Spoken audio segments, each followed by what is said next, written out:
Hi guys, I'm Andy and welcome back to Backpacking UK. Right, I've had so many people ask me lots of questions on the Pinter. I thought it'd be a good idea to do a little update video with my hints and tips, my favourite beers and really what I think of it. Now this costs £75 from the Greater Good. It's called the Pinter and it comes with two kits, just like this. Each can make 10 pints. So it's a bit of an outlay to start off with. I think I might have a little voucher code, so I'll stick that in the comments. But it's a little outlay, but after that, you're talking about 12 to 14 pounds per pack, and that includes postage as well, and that'll do you 10 pints. So if you paid £14 for this, it's £1.40 a pint. Now, first things first, the big question, would I buy it again? Now, I'd have to say 100% yes, and I genuinely mean that.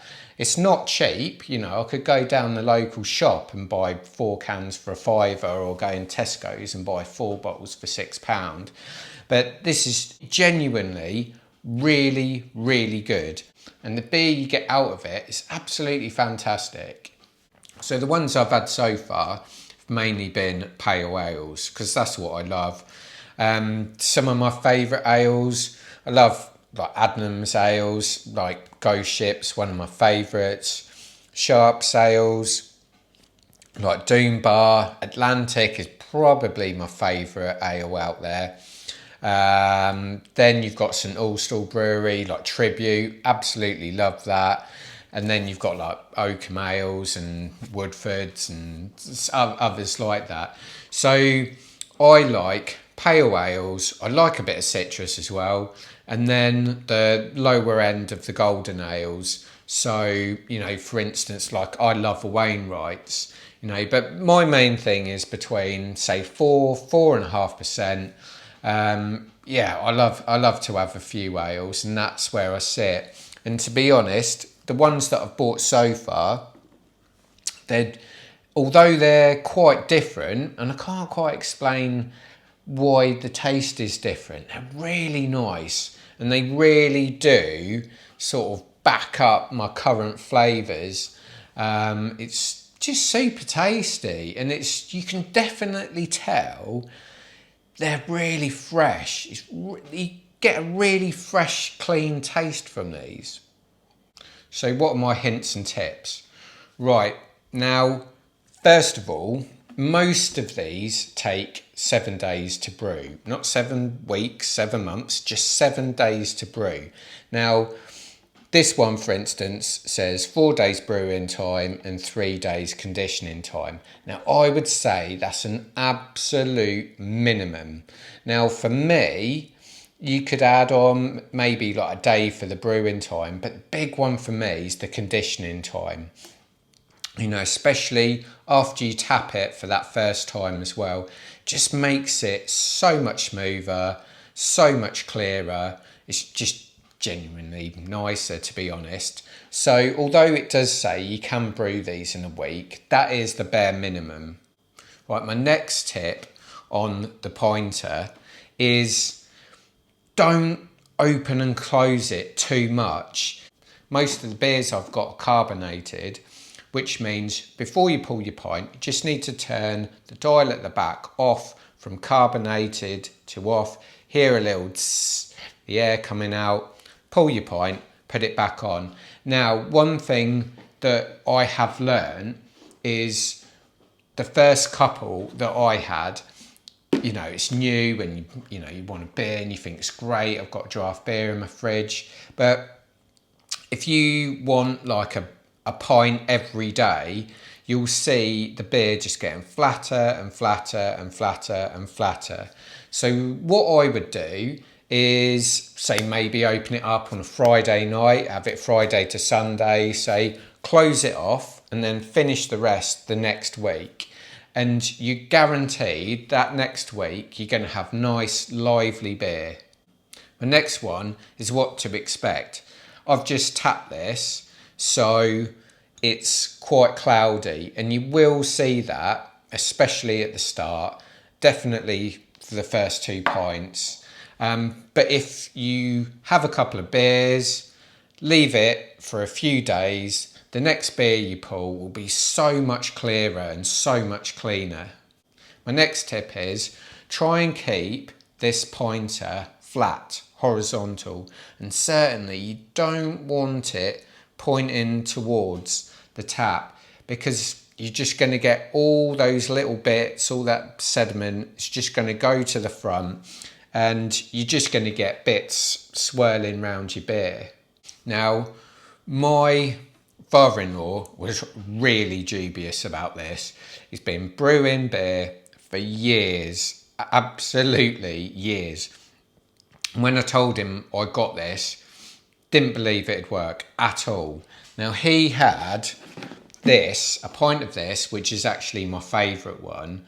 He rated this 10 out of 10. And for him to say that must have hurt so much, because he's been brewing beer. It takes him weeks and weeks and weeks to brew beer.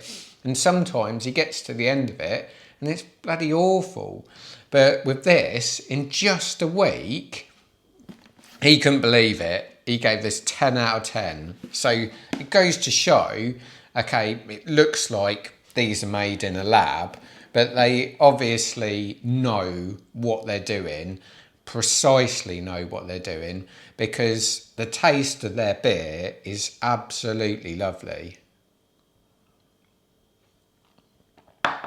So what do I think of their beers? Right, I think the first one was Stars and Stripes. It was supposed to be 4.5%. Now, I added a day to the brewing time, so it says 4 days. I did it for 5 days. But I've got to say, I don't know what happened, but there's no way that was 4.5%. That was a good 5.5%. That few pints of this, and I was like away with the fairies. But it was a really, really tasty beer. Next one, I've had this a few times now. It's 4%, citrusy aromas. I absolutely love it. I wouldn't get bored of it. That was one of my things. Would I, they haven't got an enormous selection of beers. Would I get bored of them? But beers like this, I'd happily drink this like every weekend all year. It's absolutely great. Next up, I've got a couple of fun ones they did for the Euros. These were both really, really good.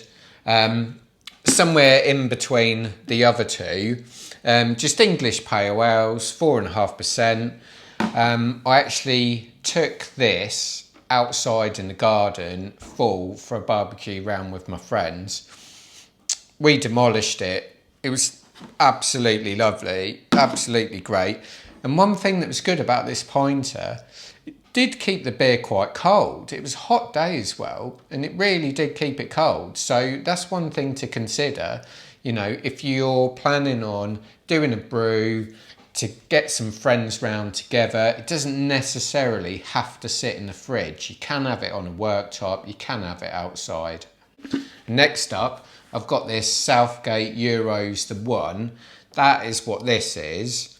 It's just really tasty. It's actually really tasty. This is the liveliest one I've had so far. It's really lively. But yeah, that's great. Now, one thing I did have an issue with is if I didn't use these straight away, they would swell. I don't know what all that was about, but they really did swell up. Now, they've just started putting these stickers on saying, keep in the fridge. Now, I think they actually got that wrong, because there's no way they should have swelled up like they did.